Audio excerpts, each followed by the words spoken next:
É muito importante, é um prazer enorme falar para alunos da Unicamp, porque boa parte das minhas referências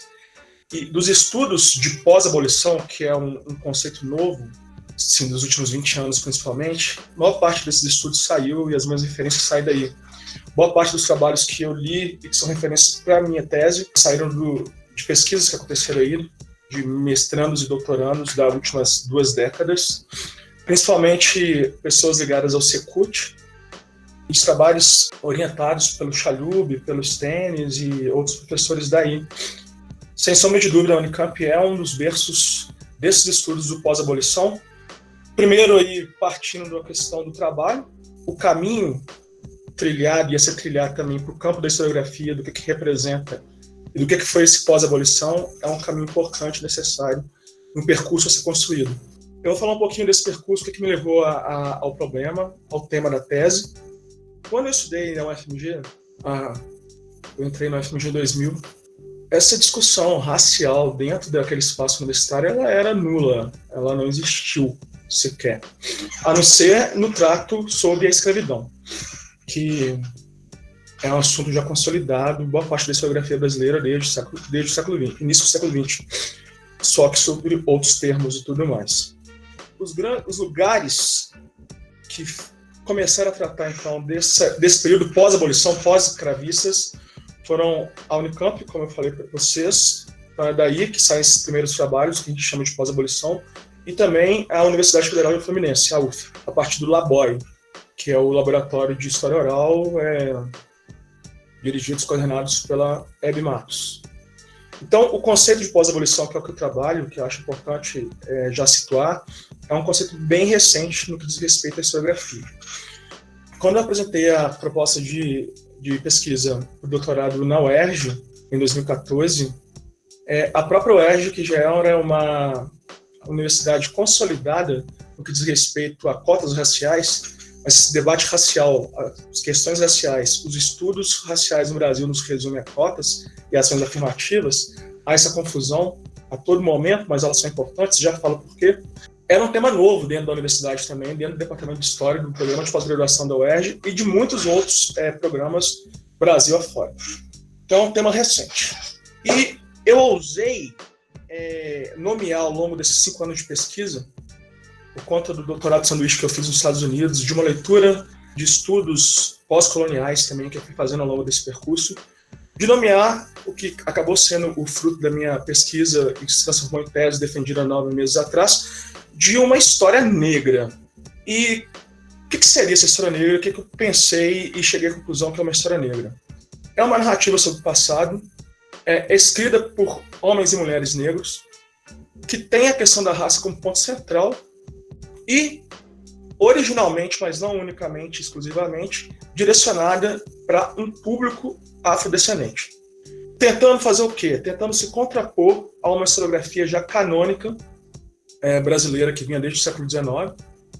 e que tinha os grandes temas que dizem respeito à população negra no Brasil como seus temas preferenciais centrais, que era o tema da escravidão e do que fazer com esse homem e mulher negro no pós-abolição. Então, necessariamente, essa discussão, essa apresentação, essa tematização do negro e sobre o negro, prioritariamente, originalmente escravizados e depois libertados, ela sempre perpassou a historiografia brasileira, sem sombra de dúvida. E aí, eu chego nos anos 20, que a minha tese ela vai de 24 a 1940, porque eu vejo ali naquele momento um momento de uma crise paradigmática mesmo no que diz respeito a essa historiografia já consolidada. Ou seja, tem-se ali um flanco para se debater os termos dessa história, dessa narrativa histórica já consolidada e como e por quem ela foi escrita e do que ela escreveu. Então, eu trago aí como um grande uma grande provocação, um momento de tensionamento dos termos dessa historiografia já consolidada do século XIX e início do XX, o momento que eu trago como um momento de esclarecimento ou de tensionamento ou de desabrochamento de uma crítica a essa historiografia o centenário do Brasil, da independência do Brasil, em 1922. Muito embora pouco lembrado, pouco estudado aí no que diz respeito à história do Brasil República, 22 é lembrado como um momento de outros grandes eventos, Semana de Arte Moderna, revolta do Forte Copacabana, criação do Partido Comunista Brasileiro. São 3 grandes temas que perpassam 22 e sempre são lembrados como um momento de inflexão da historiografia, da história da República, mas a celebração em torno de 22 e as disputas em torno dessa celebração, elas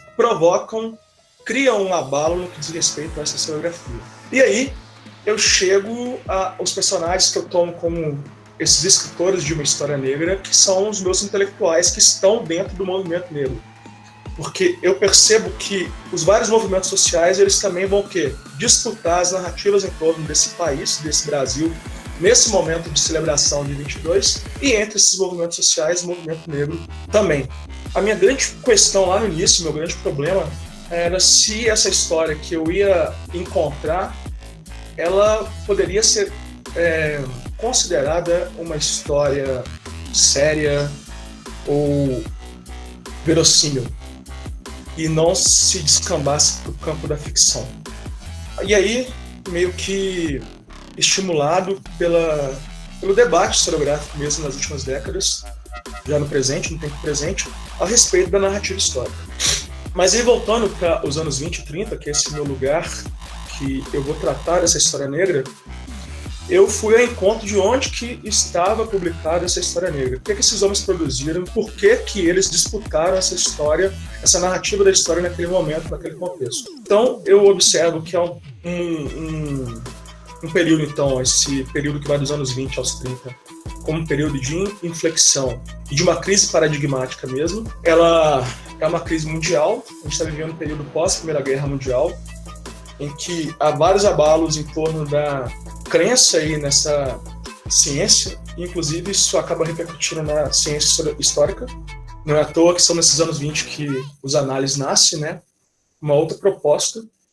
para se distinguir, se diferenciar dessa historiografia positivista do século XIX, e isso vai acabar repercutindo por caminhos tortos e não tão diretos, explícitos, em outros lugares e por outros homens, por outros agentes, por outros sujeitos históricos que não somente os intelectuais ou os explicitamente intelectuais que estão em espaços institucionais como academias, editoras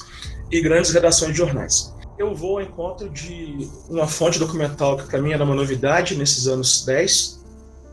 que são os jornais negros que foram publicados aí à exaustão desde os anos finais aí da escravidão no Brasil, desde os anos 70, 80, do século XIX. A gente tem aí uma produção eloquente de jornais negros, mas se a gente for recuar, os primeiros jornais negros que tematizam e trazem essa discussão sobre raça e cidadania são do início do século XIX. A gente tem aí na década de 30 os primeiros jornais negros, a gente pode colocar aí computar como a origem da imprensa negra no Brasil, que é como todo esse manancial documental que diz respeito a essa produção jornalística de homens negros sobre temas raciais e da população negra para um público negro, se desenvolve até hoje em dia. Então, pensando nisso, eu fui atrás do que era essa história negra, que eu fui chamar e fui aí costurando e desenvolvendo e observando que é uma história negra, sim. Porque é muito comum, em parte de uma historiografia do século XIX, do pós-abolição, até os anos 60, como Florestan Fernandes, que não é historiador, mas é um grande intérprete do Brasil, ele é um grande tematizador, problematizador, estudioso das questões raciais brasileiras, é uma história de que, no pós-abolição, a população negra, ela não se adapta às relações capitalistas, não se integra no meio desse cenário de uma mudança, né, um deslocamento de uma sociedade escravista, colonial e rural para um mundo capitalista, industrial e urbano, e essa inadaptabilidade dessa população negra faz com que esse negro ficasse aí excluído desse processo de desenvolvimento capitalista do século XX. Esse paradigma ele foi sendo contestado a partir dos anos 70 por vários historiadores, também sociólogos, essa escola uspiana, né? E aí a Unicamp ela é um grande centro de contestação desse paradigma mesmo a respeito da história dos negros no pós-abolição. A gente tem que lembrar que boa parte esses negros ficaram alheios a esse processo, muito embora por conta de várias questões que são uma política pública racista mesmo, eles se excluem, são excluídos, mas houve reação. E o movimento negro, o associativismo negro, o movimento negro, e o que se publica a partir dessas questões, dessa discussão, desses debates, desses projetos, eles vão acabar aparecendo no que a gente chama de uma imprensa negra, a partir do que foi publicado em alguns jornais. E aí São Paulo é o meu lugar de escolha, porque é um lugar de não só aí, um desenvolvimento escancarado do que foi essa industrialização e urbanização do país, esse projeto modernizador, e como que esse tensionamento racial e o êxito de uma política substitutiva dessa mão de obra escrava por uma mão de obra branca imigrante, ela acabou sendo bem sucedida, isso foi exitosa, mas só que nessa cidade que vai aí se modernizando e se dizendo, se mostrando, criando uma identidade que ela era uma cidade moderna e não negra, distante daquele mundo colonial, como que isso é falacioso, porque muito embora, se a gente pega estatisticamente, há uma diminuição em termos gerais, proporcionais da população negra nessa cidade. Só para dar um exemplo, a porcentagem de gente negra na capital paulista no primeiro censo do Império, de 1872, era de cerca de 50%. Em 1934, que é o último censo que eu lido para pesquisa, a população tinha caído para cerca de 10% do percentual total da população da cidade. Só que isso não significa que houve uma diminuição geral da população negra na cidade. Ela diminui em termos estatísticos, mas não diminui em termos absolutos. Então, havia pretos aos montes nessa cidade de São Paulo, e assim até hoje. É a cidade mais negra, com mais gente preta fora da África, não é Salvador. Em termos absolutos, São Paulo tem cerca de 6,5 milhões de população negra e parda, né, segundo o último censo de 2010. E isso nunca é dito. Então, existe uma identidade, isso hoje em dia. Então, existe uma identidade construída ao longo do século XX, em que a história é substrato, a narrativa é histórica é substrato para confirmar e conformar essa identidade regional paulista, de que é uma cidade não negra, por excelência. E por isso, inclusive, há um discurso por trás disso,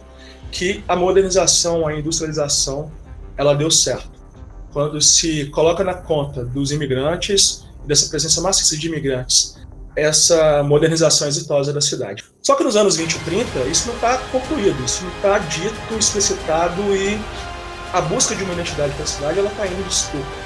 Embora já houvesse IHGB, IHGSP, está construindo desde o final do século XIX essa identidade, há toda uma disposição, um arranjo, inclusive institucional, para se firmar e se conformar essa identidade regional paulista, só que nos anos 20 e 30 há uma disputa por esse lugar também, e esses negros da cidade falaram a respeito disso, tanto para se inserirem numa identidade regional paulista, como parte dessa cidade, dessa modernização também, como também para se inserir numa identidade nacional que São Paulo está construindo nesses anos. Só para a gente ter uma noção, uma ideia, a história no século XIX e XX ela não era escrita por historiadores, né? O processo de institucionalização da história no Brasil ele só se dá a partir de 34 e 35, quando são criados os primeiros cursos de história no país, aqui na USP e na Universidade do Distrito Federal, no Rio de Janeiro, em 35. São os primeiros cursos de história do país. Então, muito embora a maior parte da história que foi escrita até então fosse escrita por mãos de estudiosos, intelectuais de outras áreas, filósofos, médicos, advogados, poetas, teólogos, botânicos, então, alguns homens estudados desse movimento negro, que tinham o privilégio de ter estudado, e alguns deles até com curso superior, se movimentam para escrever também a respeito dessa história e falar de uma história a partir desse lugar, do que é ser negro, do que é ser excluído, do que é ser tratado desigualmente, do que é sofrer toda espécie de exclusão e discriminação racial nessa cidade, mesmo sendo eles aí formados e também disputando esses lugares na cidade a partir desse lugar que a educação poderia possibilitar, mas eles vêm e se dão, né? Se dão com os burros na água quando percebem que a discriminação racial, mesmo com eles sendo estudados, alguns formados, ela é um limitador dessa perspectiva de ascensão social. Isso é muito a tese do Florestan Fernandes, que é contestado a posteriori por os estudiosos, os pesquisadores que tratam dessa perspectiva, dessa ascensão e dessa presença, dessa formação da sociedade pós-abolição, mas que também aí tem alguns insights e algumas teses que até hoje são importantes para a gente entender qual que é o lugar desse negro nessa sociedade de classe, nessa sociedade capitalista. E muito embora para eles a educação fosse um passaporte, se entendia que a educação era um passaporte para essa entrada nesse mundo capitalista, nem sempre isso aconteceu. Então eles vão ter